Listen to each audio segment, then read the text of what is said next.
Es doctor en Economía y ha impartido docencia en múltiples universidades españolas. A sus espaldas también cuenta con más de una veintena de libros sobre temas de historia, derecho y economía.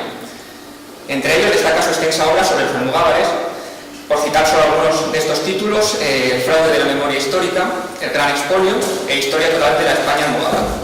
Acaba de publicar también, justamente este mes, un nuevo libro titulado De su excelencia generalísimo a gracias Antonio, la desmemoria democrática. Pertenece también a la Asociación por la Reconciliación y la Verdad Histórica y la plataforma patriótica Millán Astray. Además, conduce el programa La Pica en Flandes. En las cuartas jornadas de Metapolítica participó en la mesa redonda Hugo Batis, Educación, que fue una mesa de debate en torno a la enseñanza en España. En las terceras jornadas de Metapolítica ofreció también la conferencia La depredación de la vivienda social en España por los fondos buitres. Existen diferentes publicaciones sobre Pound y la economía, un tema que le interesó en gran medida al poeta y que dejó recogido también en sus versos, siendo un mito con usura. Y hablar de la economía en España y de alternativas es hablar de Guillermo Rocafort. Su conferencia a propósito lleva el título La usura según Ezra Pound. A continuación, antes de darle paso, procedo a recitar el poema famoso El Cantar XV con usura. Con usura no tiene nombre casa de buena piedra, con bien cortados bloques y dispuestos, de modo que el diseño lo cobije. Con usura no hay paraíso pintado para el hombre en los muros de su iglesia, arpes es luz, arpas y laudes, o lugar donde la Virgen reciba el mensaje y su halo se proyecte por la grieta. Con usura no se ve el hombre Gonzaga, ni a su gente ni a sus concubinas. No se pinta un cuadro para que perdure ni para tenerlo en casa, sino para venderlo, y pronto, con usura. Pecado contra la naturaleza. Es tu pan cada vez, es tu pan para siempre harapiento, seco como papel, sin trigo de montaña, sin la fuerte harina. Con usura se hincha la línea. Con usura nada está en su sitio, no hay límites precisos, y nadie encuentra un lugar para su casa. El picapedrero es apartado de la piedra, el tejedor es apartado del telar. Con usura no llega lana al mercado, no vale nada la oveja con usura. Usura es un parásito, mella la aguja en manos de la doncella y paraliza el talento del que hila. Pietro Lombardo no vino por usura, Ducho no vino por usura, ni Pier de la Francesca. No por usura Juan Bellini, ni se pintó la calumnia. No vino por usura Angélico, no vino Ambrogio Praeres. No hubo iglesia de piedra con la firma Adamus me fecit. No por usura San Trofim, no por usura San Hilaire. Usura oxida el cincel, oxida la obra del artesano. Corroe el hilo en el telar. Nadie hubiese aprendido a poner oro en su diseño. Y el azul tiene una llaga con usura. No se queda sin bordar la tela. No encuentra el esmeralda en Memling. Usura mata al niño en el útero. No deja que el joven corteje. Ha llevado la sequedad hasta la cama y yace entre la joven novia y su marido. Contra natura. Ellos trajeron putas Eleusis. Sientan cadáveres a su banquete por mandato de usura. Muy bien, pues a continuación ya doy paso y agradezco mucho la presencia a Guillermo Rocafort. Muchas gracias. Bueno, pues buenos días a todos. Agradecer una vez más a la Asociación OCA que haya contado conmigo. Estoy encantado en los distintos actos, eventos en los que he participado y siempre he encontrado un ambiente intelectual de lo más avanzado e interesante y vanguardista. Así que gracias por haber venido y gracias desde luego también al presentador que me ha introducido cuando ha relatado mi currículum. Estoy muy contento, ¿no?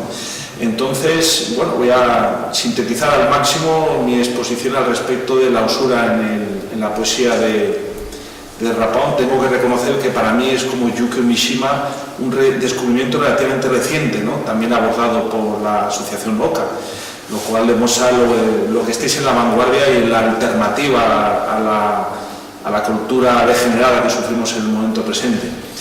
Y ciertamente cuando leí y escuché el poema y bueno, y he oído distintos audios en iVoox sobre el pensamiento económico de nuestro protagonista de Rapón, vi que teníamos realmente un filón por descubrir. Es un personaje, digamos, podemos hablar que también me llamó la atención mucho que era un personaje del Renacimiento. Es decir, cultivaba todas las áreas del saber y de la ciencia, no solamente la de poesía, que es la cumbre de todas, pero también la economía y otras facetas. Es decir, un hombre verdaderamente polifacético, hombre, como digo, del Renacimiento. De hecho, en su poema de la usura cita a muchos de los grandes artistas, escultores, pintores, arquitectos que, digamos, transformaron y crearon la Edad Moderna, ¿no? Saliendo después de 1000 años de Edad Media y nos entroncaron con el Renacimiento y luego los siglos posteriores, ¿no? La verdad es que el poema de la usura, que ha sido magníficamente leído por la persona que lo ha presentado, la verdad es que yo creo que tendría que ser leído en todas las facultades de economía, porque es realmente un tratado de economía. Lo que son versos se habla mucho del manifiesto comunista, de otra serie de consideraciones, de otra serie de declaraciones, pero esto realmente en unos versos retrata a la perfección lo que es la usura. Ese elemento que ya en la antigüedad, desde Aristóteles, Platón, Cicerón, Séneca, los grandes clásicos, los griegos y también los romanos señalaron como una de las mayores aberraciones, ¿no? Es decir, ese afán, esa codicia, ese afán de especulación que lo que hace al final es destruir civilizaciones, ¿no?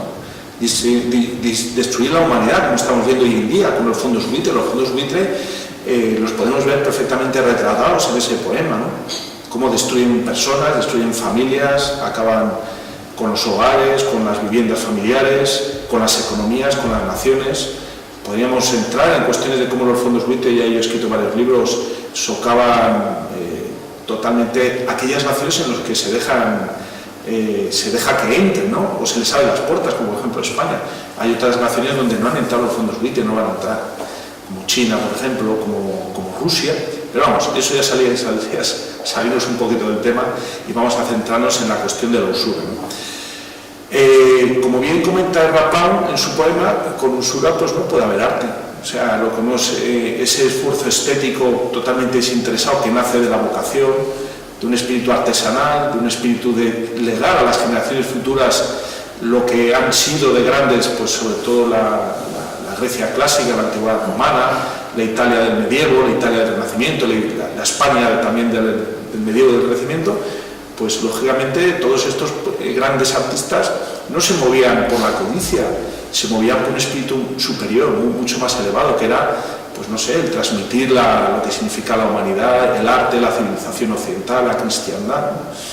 La usura eso lo envilece absolutamente, ¿no? De hecho, hoy hemos visto en la actualidad el arte, la cultura que vive hoy en día, la cultura degenerada, totalmente invertida, es una transcultura, es la anticultura de lo que realmente realza el Rapau, ¿no?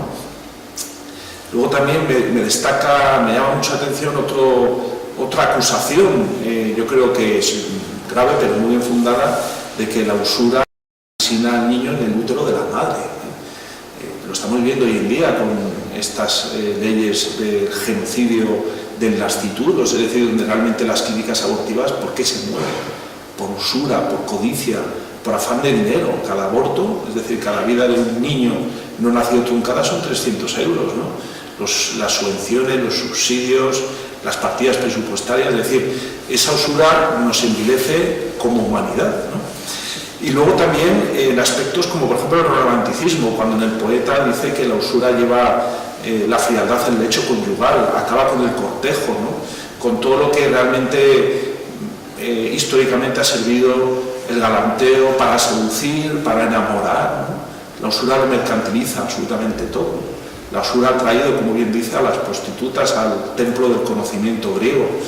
Es decir, ¿qué es lo que hay detrás de esta cuestión de la usura? Pues es la destrucción de la humanidad, el enriquecimiento de unos pocos, es una declaración de guerra, en última instancia, declaración de guerra económica. Lo estamos viendo en la actualidad, sobre todo con estos fondos buitre, estos fondos depredadores que no solamente están atacando a la Unión Europea, que hoy en día es pasto de usura, también lo hemos visto en las naciones africanas, es decir, en Hispanoamérica, son víctimas del endeudamiento del Fondo Monetario Internacional, del Banco Mundial.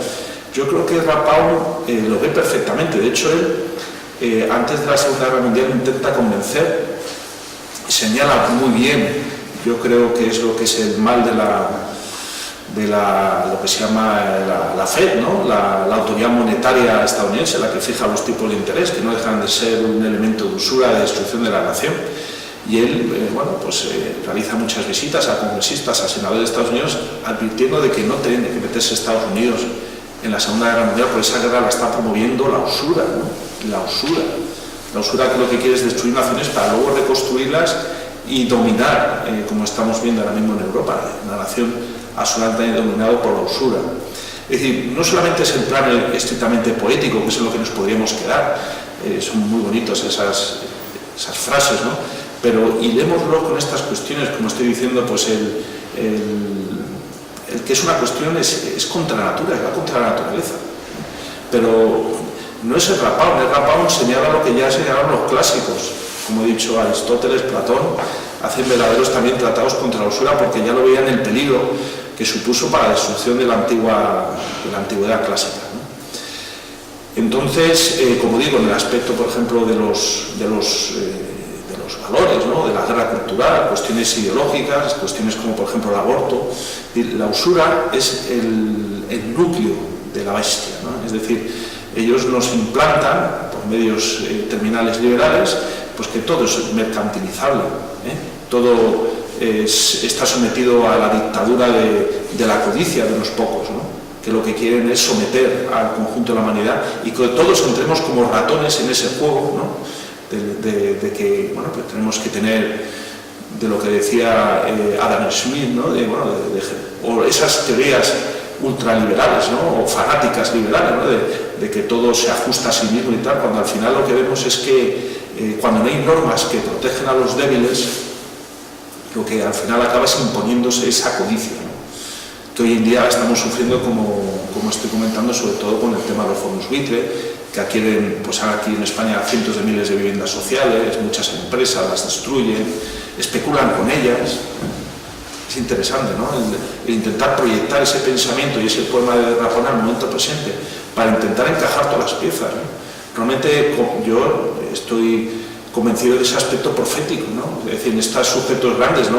Puede ser realmente un profeta de la historia, ¿no? Es decir, ya nos está avisando el Rapaun de que hay que poner cotos a la codicia, ¿no? Que destruye naciones. En este sentido, bueno, he escrito varios artículos en Confilegal, que es el digital jurídico más prestigioso de España, precisamente sobre la usura en España. Y digo que la usura en España es galopante y desenfrenada, no hay límites para la usura. Y en ese artículo cito a Rapaun, considero que es fundamental, y de hecho considero que los estudiantes tienen que, como digo, intentar profundizar en ese aspecto, aunque sea eminentemente económico, porque Rapaun es un personaje que puede tener distintas aproximaciones, no solamente estrictamente poética o política, ¿no? También económica, ¿no? Y en este artículo que me publicaron en Confilegal, precisamente hablaba de cuál ha sido la evolución de la usura en la España contemporánea, ¿no? Hoy en día, que ya con la ley de la memoria democrática parece que no podemos citar épocas pasadas, ahora es cuando más hay que citarlas, ¿no? En el Foro de los Españoles, por ejemplo, en las leyes fundamentales del anterior régimen, se prohibía estrictamente todo tipo de usura. Se consideraba como uno de los peores delitos. Estaba penado por el Código Penal del año 73 con 5 años de cárcel al usurero, Es decir, había de alguna forma un ambiente marco jurídico, yo entiendo que es clásico, tradicional, también con impregnaciones cristianas sin lugar a duda, por las cuales pues se impedía o se trataba de impedir, y yo creo que mucha eficacia, que sobre las personas débiles, las personas endeudadas, las personas con apuros económicos fueran objeto de rapiña, fueran objeto de depredación. O sea, por encima de todo está la dignidad del ser humano, ¿no? Es decir, tú puedes, de alguna forma, es un reflejo de ese mandamiento, ayudar al prójimo, ayudarle y prestarle dinero. Lo que no puedes hacer de ese préstamo de dinero un objeto de dominación, ¿no? Un objeto de esclavitud, que es lo que hoy en día es la usura, ¿no? Y entonces, bueno, pues estábamos protegidos, como digo, por las leyes fundamentales del movimiento y también por el Foro del Trabajo. Se prohibía todo tipo de usura y además estaba penalizada con multas muy fuertes y con 5 años de cárcel, de reclusión menor, que se decía, según el Código Penal del año 73. Y que hemos visto que en ese ambiente de protección jurídica y moral de las personas, de los españoles, para que no fueran objeto de depredadores, ¿no? Que hubieran ciertos límites a la hora de lo que es ese hecho de prestar dinero, porque como bien indica el Rapaun, sabemos las consecuencias. Es que lleva, como bien dice Rapaun de la forma poética y muy elocuente, lleva la frialdad al lecho conyugal.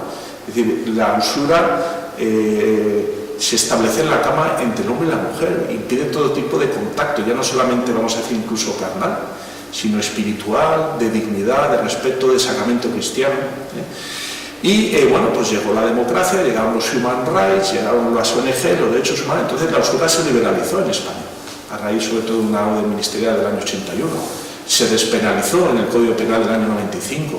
Ahora mismo la única herramienta que tenemos en España para luchar contra la usura, porque en España la usura es galopante y desenfrenada, básicamente porque no tiene castigo ni persecución, es la ley Azcárate, que es la ley del año 1908, creo que es, fíjese, de principios del siglo XX, que es una ley, digamos, pues para digamos una economía del siglo XX, no para una economía del tercer milenio.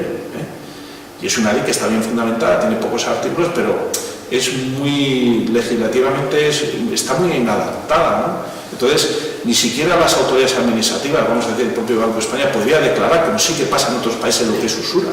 Pues a partir de cobrar un cierto porcentaje de tipo de interés, eso es usura. Ahora veremos otros ejemplos que desarrollen ese artículo, ¿no? Entonces, uno que es sujeto de usura, lo único que puede hacer es interponer un recurso, una demanda judicial, y exponerse a estar 10 años esperando a que al final la justicia le dé la razón, ¿no?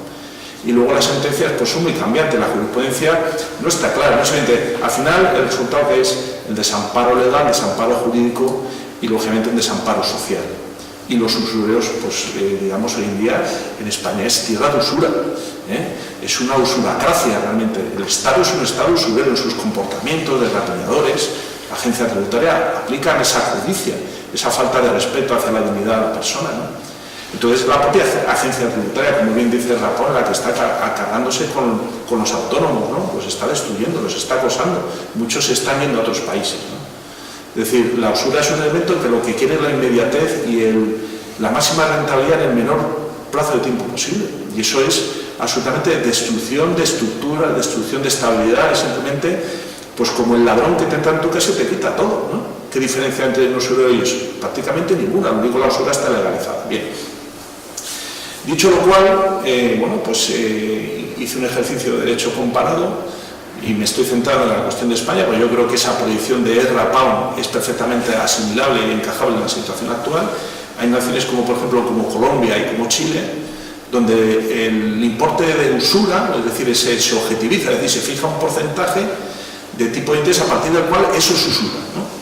Eso en España no lo tenemos, y eso va a salir, lo hace una autoridad administrativa todos los meses. Dice, lo que se cobre más, creo que es del 50% del tipo de interés de dinero.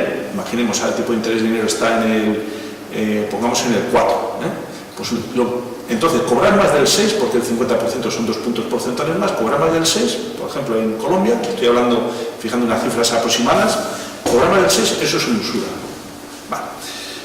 En España, pues realmente lo estamos viendo, muchas personas lo están sufriendo, quizá personas de aquí, pues yo qué sé, por descubiertos en cuentas bancarias, por préstamos de tarjetas de crédito, les están cobrando más del 20%. Vamos a ver, por favor, ¿eso qué es? Eso es realmente usura, ¿no? Bien, pues allí, tanto en Chile como en Colombia hay una autoridad administrativa que es el que fija ese porcentaje. Bien, allí se establecen penas de cárcel, ¿no? Esa es reminiscencia, por cierto, el derecho civil de mercantil que existe en nuestras naciones hermanas, proviene del derecho castellano, y por lo tanto era como estaba regulado antes en España. Por lo tanto tenemos que volver a fijar esos límites y normas restrictivas contra la usura, porque al final es una nación. Además, en estos países al usurero lo obligan a devolver el doble de lo que ha cobrado en concepto de usura. Se cuantifica cuánto es la usura y dice, bueno, la vas a devolver ese exceso y encima el duplo. Maravilloso y fantástico. Y encima te vas a la cárcel. Y encima te vas a meter una multa impresionante, ¿no? En Chile incluso se ha llegado a que en el caso de que sea un extranjero, un usurero, y le hayan dado la nacionalidad, se le quita la nacionalidad. Y si un extranjero con permiso de residencia, se le deporta, se le expulsa. Es decir, porque las naciones se tienen que proteger de los usureros. Realmente lo que pasa en España es que, desgraciadamente, en las 4 décadas y media de democracia, o casi 5 décadas, realmente todo ese armazón de protección contra la usura pues ha sido totalmente destruido. Y al final la usura, si no tiene límites, si no tiene controles, pues al final se hace dueño de naciones, de economías, de familias, y al final nos acaba convirtiendo a todos en ávaros, que es lo que en parte nos hemos convertido los españoles, pues no sé, en personas avarientas, ¿no? Siempre obsesionadas por el dinero. Es decir, el protegerte de la usura hace que te despreocupes, ¿no?, de esta cuestión. Me llama mucho la atención también el aspecto religioso que conlleva esa lucha contra la usura, por lo que veo que Cinta de Rampau estaría de alguna forma influido por esa cultura clásica cristiana, ¿no? O greco-cristiana, ¿no? Y desde luego tenemos que tenerlo en cuenta. Históricamente siempre la tradición de la Iglesia Católica ha sido anti-usura, ¿no? Ahora mismo ya se ha liberalizado incluso ya la Iglesia Católica a ese respecto, ¿no? Es cierto que los protestantes pues ya abrieron ese liberalismo y esa posibilidad de hacer negocios de este tipo de especulativo. De hecho, los grandes fondos provienen de esa mentalidad, ¿no? Pero aquí en Occidente, en la cristiandad, hasta bien entrada de lo que era la Edad Moderna, la usura está absolutamente prohibida. Porque realmente, como os comentaba, eso venía del principio de que al prójimo se le ayuda prestando dinero para cubrir su necesidad, pero no exigiéndole ese tipo de interés, ¿no? Luego se le liberalizó un poquito diciendo que, bueno, que la verdad es que el prestamista tenía derecho a beneficiarse de esa mejora que hubiera experimentado el deudor. Bueno, pues incluso eso puede ser comprensible. Si con ese dinero el deudor ha conseguido, pongamos, X, pues que a la mitad sea para quien le ha prestado el dinero. Bueno, pues es una forma de ir en comandita, ¿no?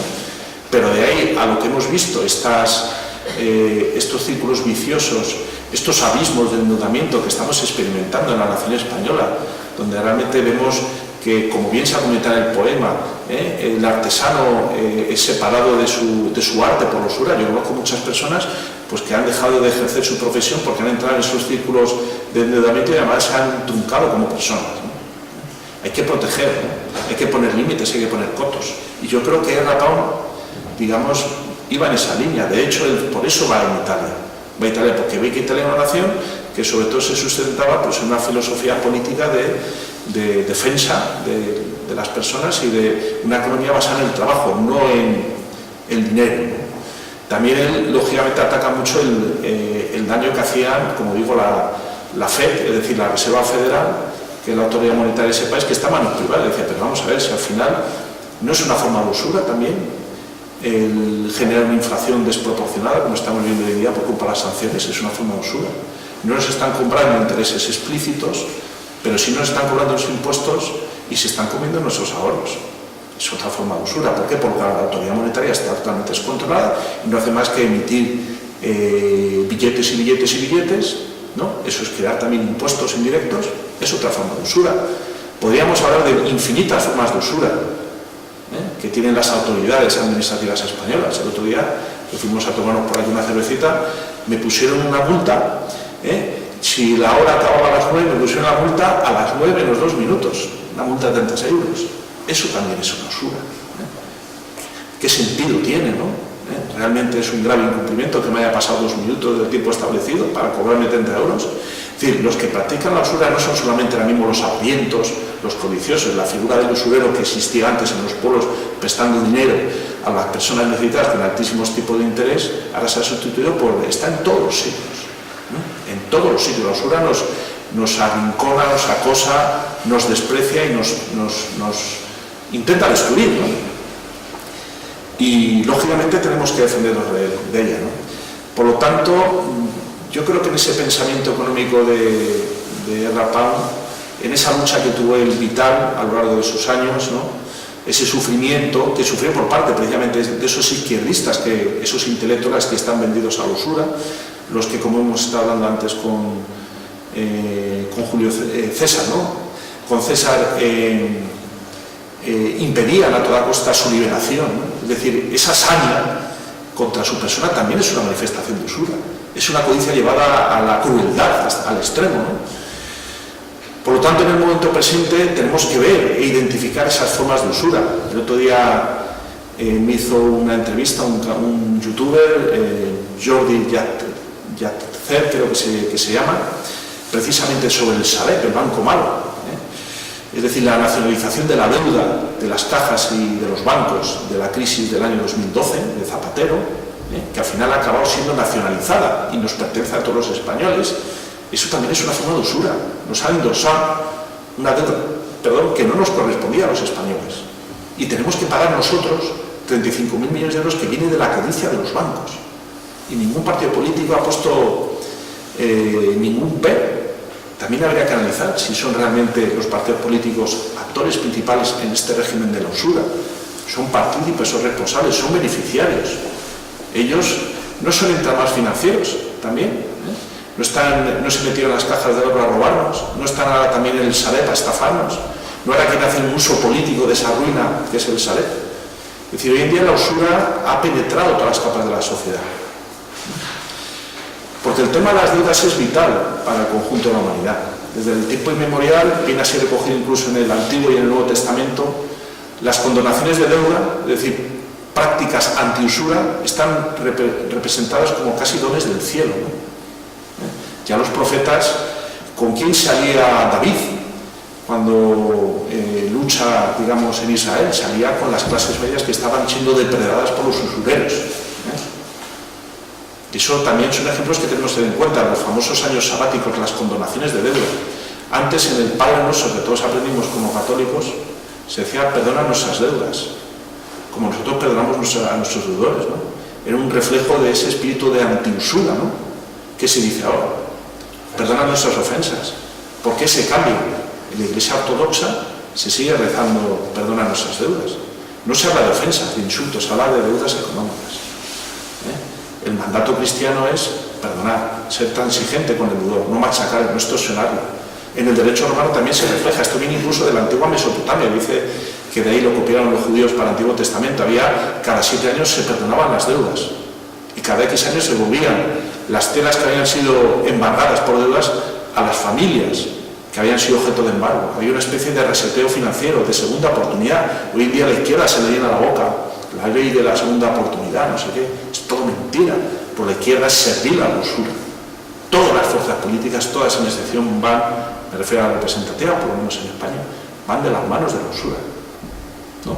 Los fondos de inversión, los fondos buitre. ¿Por qué la sede de Vox pertenece a un fondo buitre instalado en Luxemburgo? ¿Qué pasa? ¿Que las cuotas es para pagar al usurero que ha prestado dinero a Vox? Buena pregunta, ¿no? Eso ha salido en la prensa de la extrema izquierda. Es bueno que nosotros, como patriotas, lo debatamos, ¿no? ¿Por qué pertenece la sede de Vox a un fondo buitre? En sitio en Luxemburgo. Qué bonito, ¿no? Está la renovación de la derecha, la lucha contra el mundialismo, contra la globalización. Tener tu sede radicada en Luxemburgo, qué bonito, ¿no? El tema de los paraísos fiscales, ¿no? Todos los políticos tienen cuentas en paraísos fiscales, ¿no? Hablando de Rato y otros tantos, ¿no? ¿Cómo puede ser que la patronal de los fondos buitre, el presidente sea don Joan Clos, un dirigente antiguo alcalde de Barcelona, que es socialista? ¿Qué políticas en defensa del deudor ha habido durante el gobierno de Pedro Sánchez? No ha habido ninguna. Todo es pura demagogia, es pura verborrea, pero bueno, al final, como hemos estado hablando en una pequeña tertulia con César y Emilio, es lo que quieren los españoles. Los españoles se han abrazado la usura. Y hay que señalar que también, a medida de la escala de su nivel, son usureros hacia los que están abajo de ellos. Nos hemos convertido en un pueblo de especuladores. Creemos que comprando y vendiendo casa nos vamos a enriquecer. Si todos hacemos eso, España se hunde. No hay nación que aguante que todo el pueblo se dedique a la especulación con el tema de los pisos. La vivienda es un bien básico, como es la luz y como era contemplado anteriormente, ¿no? Ahora mismo la energía, eso se incrementa el precio porque es objeto de especulación, igual que la vivienda, y lo va a ser el agua también, y habrá carestías de agua. Hemos nacido algunos en un régimen donde realmente prácticamente no se pagaba nada por la luz del agua, porque no era objeto de especulación. Las viviendas eran perfectamente asequibles, se hicieron millones de viviendas, no se desahucia a nadie, pero luego vino la clase política, de la mano de la usura. Por lo tanto, es muy interesante, digamos, hacer esos ejercicios retrospectivos de cómo estábamos antes y cómo estamos ahora, y bajo el prisma de la ley de memoria democrática, porque no vamos a exaltar, digamos, ni batallas ni a generales, vamos a exaltar tipos de vidas y protecciones sociales, ¿no? Y eso es algo que no nos podrán amordazar, y si no quieren amordazar, pues nada, daremos la batalla, ¿no? Pero realmente, como núcleo de su filosofía política, ese tema, por eso yo creo que su poema es tan, a los que tenemos sensibilidad social y realmente espíritu patriótico, nos conmueve y nos consterna, porque vemos perfectamente retratado los males del momento presente que ya se divisaban en el pasado en ese poema. Problemas de demografía, ¿no? Ya no hay niños, los jóvenes no quieren constituir familias porque la familia es objeto de ataque de la usura. El tema del aborto, que es una lacra para España, ¿no? Millones de niños truncados, ¿no? ¿Por qué? Por un mero afán lucrativo. Sería tan fácil como acabar con la usura para que muchos de nuestros males realmente se pudieran solucionar. Realmente la usura es una de las manifestaciones más evidentes, yo creo, del núcleo de la bestia, del enemigo. Además, por otra parte, como he dicho, hay distintas aproximaciones. La aproximación cristiana, perdona nuestras deudas, le pedimos al Señor, porque tenemos deudas hacia el Señor, ¿no? Por los males que hacemos. Y también pedimos, y decimos que porque nosotros, con nuestros semejantes, también les perdonamos las deudas. No se han perdonado las deudas jamás. Los fondos Buitre no perdonan ni un euro, lo multiplican. Las naciones hispanoamericanas nacieron, hice una exposición al respecto, además en la Universidad Financiera de Moscú, me gustó mucho cómo se financiaron con préstamos para conseguir la emancipación hace 2 siglos, con préstamos de usura, y al final acabaron esclavizadas, cambiaron de alguna forma no de dueño, porque España no era el dueño, era el hermano, cambiaron España por la dependencia de los préstamos angloamericanos. Y a partir de ahora, ¿qué son las naciones? Pues son deudores del Fondo Monetario Internacional, del Banco Mundial. En Argentina, con la riqueza que hay en Argentina, al final está sometida a usura. Es decir, el pueblo hispano llevamos, y en el caso del pueblo hispanoamericano, lleva en la génesis del surgimiento de esas naciones en la lacra de la usura. Os endeudasteis con préstamos del aceite londinense, unos préstamos totalmente draconianos, os dieron dinero, os dieron oro para comprar armas, para matar a vuestros hermanos.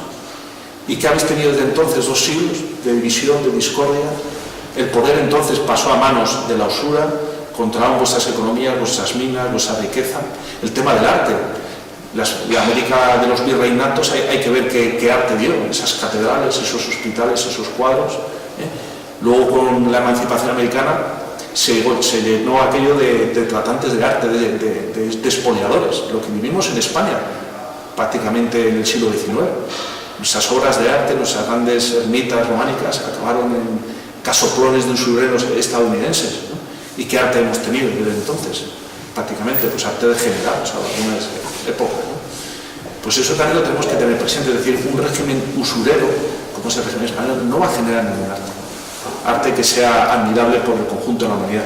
Va a quedar como una época, pues, tenebrosa, muy estéticamente muy pobre, éticamente hundida, ¿no? Y que lo único que hace es repetir como un mantra, pues, una serie de soflamas, ¿no? De que vivimos en un régimen democrático de Estado de Derecho donde se respeta la dignidad de la persona. Todos sabemos que es mentira.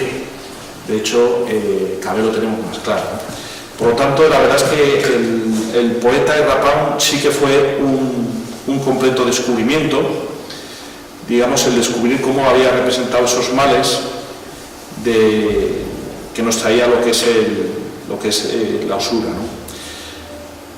Se me ocurre, por ejemplo, en el tema del arte, otro de los temas que he denunciado en el digital Confilegal, que, como digo, es el digital jurídico más prestigioso de España, es, por ejemplo, otra de las cuestiones que tienen que ver con el arte presente y cómo se entrelaza todo, la usura, los paraísos fiscales. Resulta que el año pasado el ministro de Cultura y Deporte, que ni sabe de cultura ni ha hecho deporte en la vida, salvo pegar unos bailecitos, como ha firmado un contrato de cientos de millones de euros por los cuales España, pues tenemos aquí la colección Thyssen. Cuando tenemos en los almacenes del Museo del Prado, pues miles y miles de cuadros mucho mejores que los que hay en el Thyssen, que muchos de ellos son, y lo voy a decir abiertamente, son arte en el cual yo no encuentro ninguna sensibilidad, ¿no? Cientos de millones de euros que se han estapado tradicionalmente a paraísos fiscales, porque la señora Carmen Thyssen no es residente en España, igual que su hijo Borja. Entonces hay que pagárselo en Andorra y en otros países fiscales. Entonces, al final, el Museo Thyssen, ¿para qué lo queremos? Si ya en el arte de la época de los siglos de oro están los almacenes del Museo del Prado y otros museos llenos de arte. ¿Cuánto arte español ha sido por ahí expoliado, ha sido vendido en las casas de subastas, ¿no? Hemos sido objeto de depredación, ¿no? Porque no hemos sido capaces en España de mantener, digamos, esa dignidad artística que tuvimos sobre todo en la época de los Austrias. Bueno, pues eso tenemos que tenerlo presente, porque financiando un arte como el de haciendo más rica y más usurera a Carmen Thyssen, pues al final también nos estamos degradando, también estamos impidiendo que esos cientos de millones de euros vayan a artistas, a jóvenes artesanos españoles, que aquí en España hay mucho talento, pero es que ese talento la usura lo trunca desde el principio. Te señalan y te dicen, no, tú no estás preparado, tú no tienes condiciones, es decir, dedícate a otra cosa. Y solamente personas aisladas que tienen gran confianza en sí mismo y que tienen espíritu de sacrificio, pues desarrollan su propio arte, ¿no? ¿Cómo sería el arte español si estuviera realmente promocionado, ¿no?, por los poderes públicos, en vez de traernos una colección de libros, de cuadros que muchos de ellos también están expoliados en la Segunda Guerra Mundial, ¿no? Y hay pleitos al respecto. ¿Por qué tenemos nosotros que abrazarnos con esa usura y ese contrato con la baronesa Thyssen, cuando realmente ¿qué aporta al conjunto de los españoles?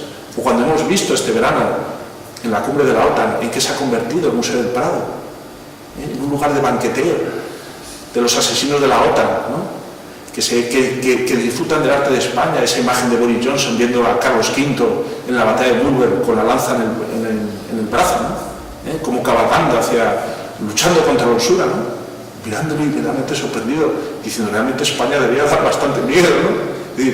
Es verdaderamente increíble, ¿no? Yo me quedé y dije, vamos a ver cómo es la mejor pinacoteca del mundo. Es objeto de una cumbre armamentística, agresiva, violenta, amenazadora, que nos perturba, que nos acosa a todos en el mundo, ¿no? Ese es el arte. A eso hemos sido reducidos, a que el señor Joe Biden vaya por la Castellana y todos en nuestras casas encerrados porque no podemos ni siquiera salir a pasear por la Castellana, ¿eh? Todo eso forma del concepto de la usura, ¿eh?, del acoso del arte, del acoso de la demografía, el acoso del romanticismo, el acoso de las grandezas de las naciones, del clasicismo, ¿eh? Al final la usura es un monstruo, lo devora todo alrededor. Es decir, cuanto antes nos libremos de ella, va a ser mucho mejor. Y en ese sentido yo creo que debería ser, y con esto acabo mi intervención para que haya tiempo para un turno de debate, que profundicemos realmente en ese poema y que lo divulgamos sobre todo entre los jóvenes, porque a mí me ha pasado, y lo he comentado con jóvenes y realmente les hace pensar, ¿no? Y hay que explicárselo, y digo, mira, pues fijaros, es decir, el daño que hace, ¿no? Mercantiliza vuestra juventud, vuestra inocencia, vuestro futuro nace hipotecado por la usura. ¿Cuántos millones de niños españoles y jóvenes han vivido situaciones traumáticas acosados por los bancos y los fondos buitre? ¿Quién les ha defendido? ¿El Estado? El Estado es, en España, la usura. Muchas gracias.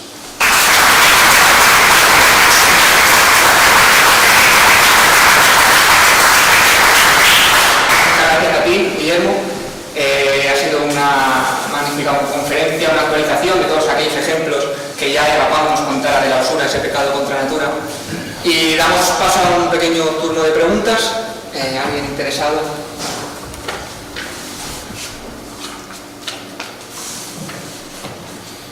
¿Nadie? Hombre, a mí sí que me gustaría destacar que la usura llama a la usura, ¿no? Y esa degeneración, ese expolio que lo ves de la perspectiva que tienes a nivel, a mayor nivel exponencial, que son los bancos. De hecho, ayer se publicaban cifras que realmente claman al cielo de beneficios en BBVA, en torno al 47 o 48% de beneficios, o a CaixaBank, en cuestiones de cómo está ahora mismo la sociedad actual, ¿no?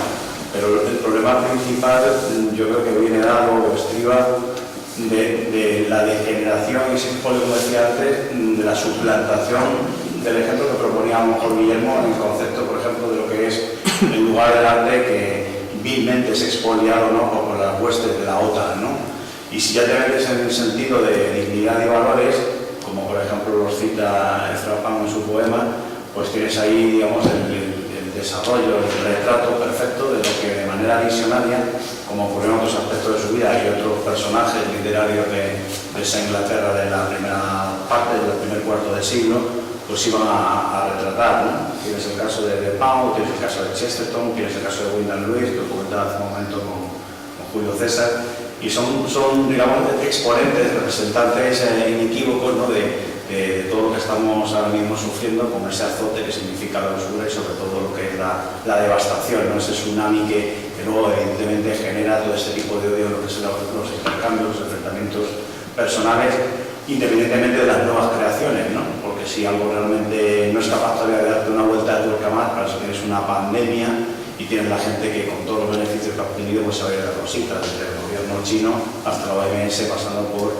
las instituciones que han hecho todo útil por el foro y efectivamente no van a ser, digamos, condenados, no van a sufrir ningún tipo de culpa para la situación en la que han dejado al mundo actual.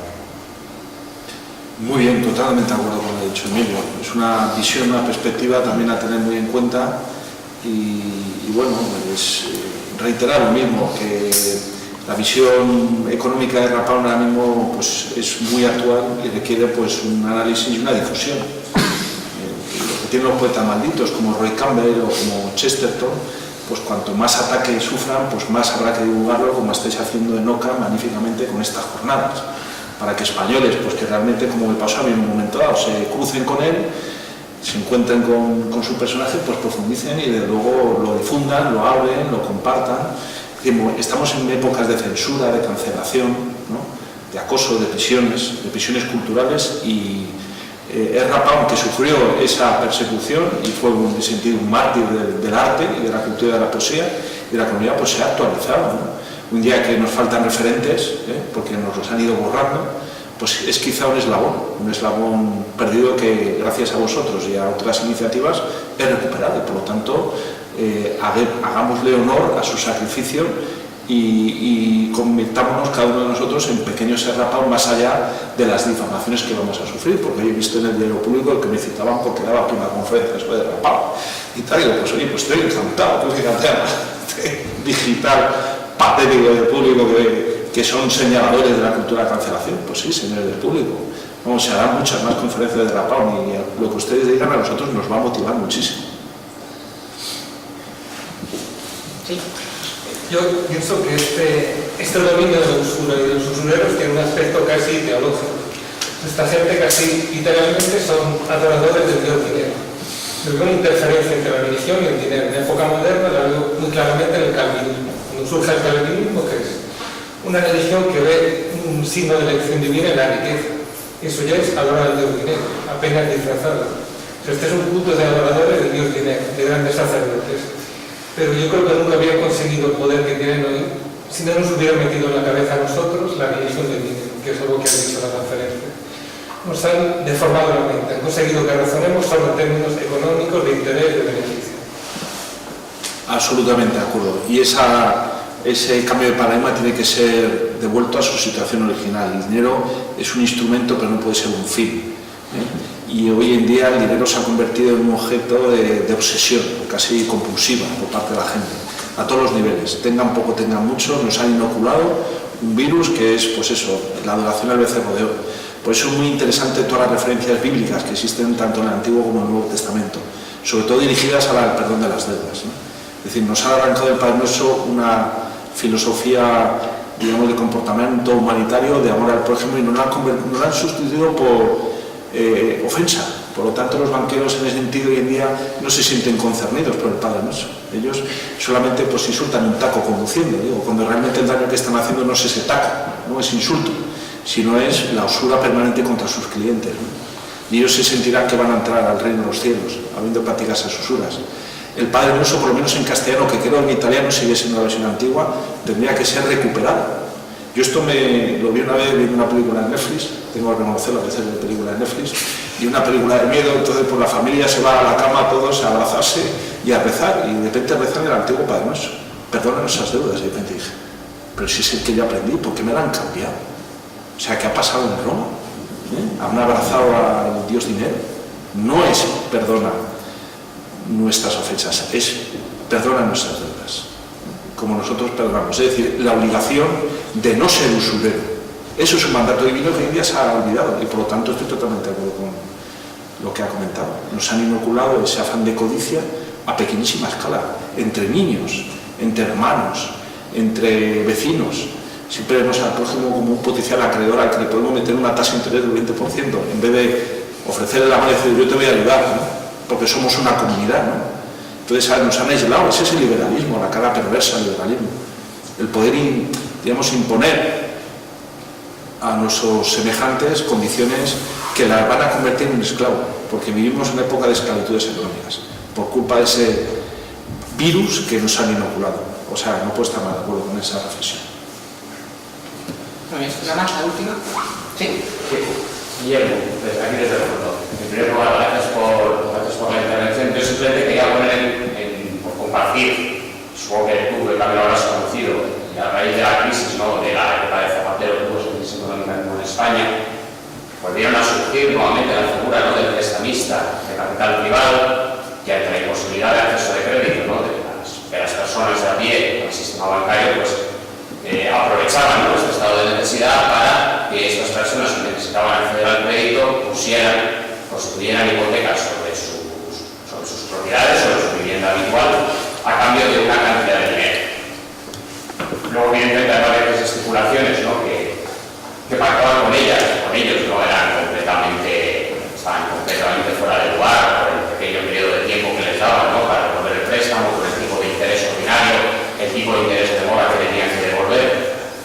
Luego te encontrás con el problema de que cuando en ese pequeño plazo, ¿no?, de un año de 6 meses que tenían para la devolución del préstamo, no podían hacer frente a la deuda, se encontraban con un procedimiento de ejecución sobre su vivienda que, además, la ley de enjuiciamiento civil entonces no había sufrido la reforma que limitaba los tipos de interés, ¿no?, de los tipos de salida de subasta. Estamos hablando antes de la reforma, que encontrabas con que en ese procedimiento de ejecución hipotecaria esa persona podía perder su vivienda por el mismo valor por el que le habían dado el préstamo. Es decir, te encontrabas procedimientos con los que por 30.000 euros que te habían dejado podías perder tu vivienda y te encontrabas con un lanzamiento en cosa de unos años, ¿no?, con tu familia local. Y eso se ha estado viviendo en España, yo creo que hasta que ya se consiguió la reforma de la ley de enjuiciamiento civil limitando el tipo de subasta al 75%, si quiero recordar, del valor, ¿no?, de la vivienda. Que estoy de acuerdo contigo porque el problema empezó a venir por la despenalización del delito de usura, que sí que estaba en el Código del 73. No sé si se eliminó del Código del 73 o ya fue el del 95 el que suprimió el delito, pero a día de hoy, como tú muy bien has dicho, nos encontramos solamente con esa ley de 1908, ¿no?, esa ley Azcárate, que la respuesta llega tarde y mal, y además sin ningún tipo de penalización para el prestamista, porque lo único que estás consiguiendo es que declare nulo el préstamo y que en este caso el tutor tenga que devolver el principal únicamente. Además tiene que devolver el principal, pero no te encuentres con ningún tipo de sanción para el prestamista, ¿no? Entonces creo que el panorama es completamente desolador y yo creo que tenemos que volver a reivindicar que se vuelva a penalizar en la legislación penal, ¿no?, el delito de usura, como se viene haciendo tradicionalmente. Desde luego, sí, totalmente de acuerdo. La protección es absoluta y luego fijarnos en estados donde, como hemos visto, se impide que entren fondos, como por ejemplo en China y en Rusia tienen prohibido los fondos buitre estar allí. De hecho, por ejemplo, Blackstone había abierto una oficina de representación pensando en un desembarco en Rusia, pero a raíz del conflicto de Ucrania pues han tenido que salir de allí.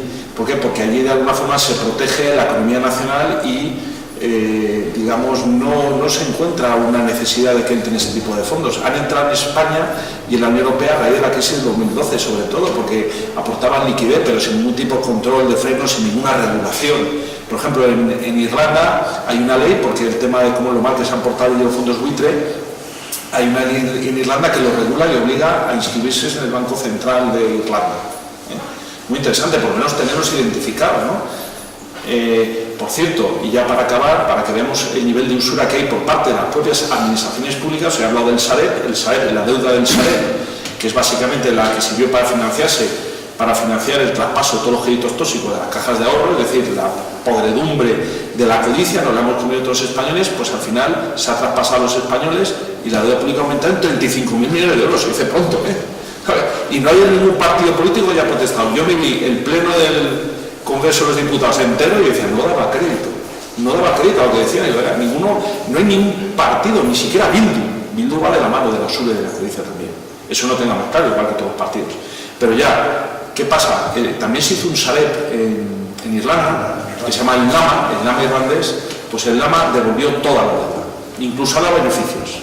¿Qué problema hay? ¿Es que los gestores irlandeses son mejores que los españoles? No, es que realmente ya estaba preparada la jugarreta en España. Es la mayor estafa que ha habido en las últimas décadas los españoles. Endosaron la deuda de los bancos y las cajas sin que nos hayamos dado cuenta. Mientras que en Irlanda, que es una nación más joven, apenas tiene un siglo de historia, sus gestores han hecho liquidado las deudas del Lama y es más, han generado beneficios y han pagado impuestos. Pero claro, yo eso lo he publicado también en Confideral, pero ¿qué hacen los políticos? Lo leen y lo único que piensan es, bueno, a ver si este se cansa de escribir y ahí lo conseguimos acallar, ¿no? Pero en el fondo, pues oye, también por otra parte me han venido comentarios de gente, digamos, de los expertos políticos muy variados que dicen, si es que tiene razón lo que dice este señor, si es que tiene razón. Bueno, pues si tenemos razón, tenemos razón, pues aplíquese el cuento, ¿no? E intentemos solucionar, porque lo que ha pasado con el Sareb puede volver a pasar en cualquier momento. Con la crisis y la recesión que viene, vamos a empaquetar otra vez toda la deuda de los bancos, que por cierto, como había dicho Emilio, cuando las vacas son gordas son un 50% de incremento de beneficios. Y eso me llama la atención que siempre reparten los dividendos. Es decir, los propios banqueros son los que no confían en el sistema, porque beneficios que en un año los reparten automáticamente, no lo dejan entre los bancos. Y las pérdidas luego nos las endosan a nosotros. El sistema bancario está absolutamente apuntado. Ya acabo con este dato, para que veamos la codicia. A raíz de la crisis del 2012, bueno, que empezó en otros países, el dinero que ha dado la Unión Europea al sistema bancario quebrado y que está apuntalado, es decir, que volverá a quebrar, son de 6 billones de euros. Ha dedicado más a apuntalar a la banca que cualquier programa energético, de política agraria común, o sea, 6 billones. Y en España se han dedicado 500.000 millones de euros. Es la partida más grande que ha habido, mucho más que dicen, no, el dinero de los españoles es para sanidad y educación. ¡Ja! Me río mucho. El dinero de los españoles es para los bancos y para las cajas. Y el dinero de los europeos es para los bancos europeos, que están todos quebrados y que encima en cualquier momento pueden otra vez desmoronarse. Por lo tanto, el entramado de la Unión Europea es un entramado también lucrativo, totalmente usurero. Entonces, hay que señalar efectivamente esos datos macroeconómicos que son verdaderamente consternadores y que nos están hipotecando a las generaciones venideras, ¿no? Mientras, por ejemplo, hay naciones como, que tienen, digamos, un desahogo económico, nosotros en Europa cada vez más sometidos a los bancos y a la usura. Es una realidad y por lo menos hay que tenerla presente. Muy bien. Bueno, muchísimas gracias de nuevo a Guillermo Cafor por su participación, a todos ustedes. Queda claro que el Rapam es una figura energética listada, podemos estar desde diferentes puntos de vista. Además, yo creo que traerle aquí y enlazar con la contemporaneidad demuestra que está muy vivo él y su poesía. Y además, yo creo que es muy interesante las definiciones que hacemos sobre ciertos partidos, ciertos modelos económicos, sobre lo que son y lo que no son. Creo que es muy importante en este aspecto para saber dónde vamos, con quién vamos de camino, quién no vamos de camino, es fundamental. Y la última cuestión que no es una pregunta, simplemente la formulo, es el Rapam, la usura del siglo XX que tuvo como contrarresto, como crítica a la figura de Pablo. En el siglo XXI ya no se conoce todavía ningún poeta de renombre que haya hecho esos alegatos que, además de manera poética, ¿no? A veces encontramos vulgaridades que hay gente que se cree que cualquier tipo de persona puede escribir un poema, pues quién sabe si en el siglo XXI estamos abriendo las puertas para que puedan generarse con esas actividades, con el certamen, pues esos poetas que lancen esos versos contra la usura, por la vida, por la sociedad y las comunidades de España y Europa. Así que con esto ponemos fin a la jornada de la mañana y nos vemos a las 4 de la tarde. Muchas gracias y viva el Rapam.